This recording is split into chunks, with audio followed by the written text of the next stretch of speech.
വടക്കൻ അഫ്ഗാനിസ്ഥാനിൽ വൻ ഭൂകമ്പം. റിക്ടർ സ്കെയിൽ 6.3 തീവ്രത രേഖപ്പെടുത്തി. നിരവധി പേർക്ക് പരിക്കേറ്റതായാണ് റിപ്പോർട്ട്. ഫൈസൽ ഹംസയുടെ വിവരങ്ങൾ നൽകാൻ. ഫൈസൽ, എന്താണ് ലഭിക്കുന്ന വിവരങ്ങൾ?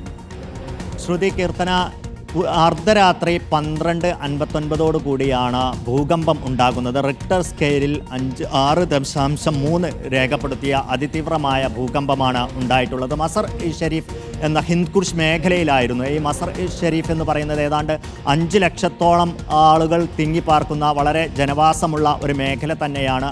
അതുകൊണ്ട് തന്നെ വലിയ രീതിയിലുള്ള നാശനഷ്ടങ്ങൾ ഉണ്ടാകാനുള്ള സാധ്യതയുണ്ടെന്ന് റിപ്പോർട്ടുകളുണ്ട്. എന്തായാലും നിരവധി പേർക്ക് പരിക്കേറ്റതായി സോഷ്യൽ മീഡിയ ഹാൻഡിലുകളെല്ലാം പറയുന്നുണ്ട്. പക്ഷേ അഫ്ഗാൻ സർക്കാർ ഇക്കാര്യത്തിൽ ഔദ്യോഗികമായ റിപ്പോർട്ടുകളൊന്നും പുറത്തുവിട്ടിട്ടില്ല.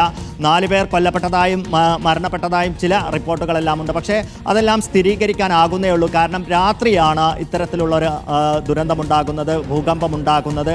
അതുകൊണ്ട് തന്നെ അതുമായി ബന്ധപ്പെട്ട വിവരങ്ങൾ പുറത്തു വരേണ്ടിയിരിക്കുന്നു. പക്ഷേ ഈ പുറത്തു വന്ന ദൃശ്യങ്ങളിൽ നിന്ന് നമുക്ക് കാണാൻ കഴിയുന്നത് രാത്രി വലിയ ഇത്തരത്തിലുള്ള ഒരു ഭൂകമ്പം ഉണ്ടാകുന്നു. ഭൂചലനം അനുഭവപ്പെട്ടതോടുകൂടി നാട്ടുകാർ വീടിന് പുറത്തേക്ക് ഇറങ്ങുന്നു, സ്ട്രീറ്റിലേക്ക് മറ്റും ഓടുന്ന കാഴ്ചകളാണ് നമുക്ക് ഈ ദൃശ്യങ്ങളിൽ നിന്ന് കാണാൻ കഴിയുന്നത്. എന്തായാലും എത്രത്തോളം വലിയ ഒരു ദുരന്തമാണ് ഉണ്ടായത്, എത്രത്തോളം വലിയ ഭൂചലനമാണ് ഉണ്ടായത്, അതിൻ്റെ ആഘാതം എത്രയാണ് എന്നുള്ളതെല്ലാം വരും മണിക്കൂറുകളിൽ മാത്രമേ അറിയുകയുള്ളൂ. എന്തായാലും 2 മാസം മുമ്പാണ് അഫ്ഗാനിസ്ഥാനിൽ 2200-ലേറെ പേർ മരിച്ച ഒരു ഭൂകമ്പം ഉണ്ടാകുന്നത്. അതിന് പിന്നാലെയാണ് വീണ്ടും ഇങ്ങനെ ദുരന്തമുണ്ടാകുന്നത്. താജിക്കിസ്ഥാനിലും സമീപ രാജ്യങ്ങളായ താജിക്കിസ്ഥാനിലും ഉസ്ബെക്കിസ്ഥാനിലുമെല്ലാം ഇതിന്റെ പ്രകമ്പനമുണ്ടായതായും റിപ്പോർട്ടുകൾ വ്യക്തമാണ്. വടക്കൻ അഫ്ഗാനിസ്ഥാനിലാണ് വൻ ഭൂകമ്പം ഉണ്ടായിരിക്കുന്നത്. ഫൈസൽ ഹംസയാണ് വിശദാംശങ്ങൾ നൽകിയത്.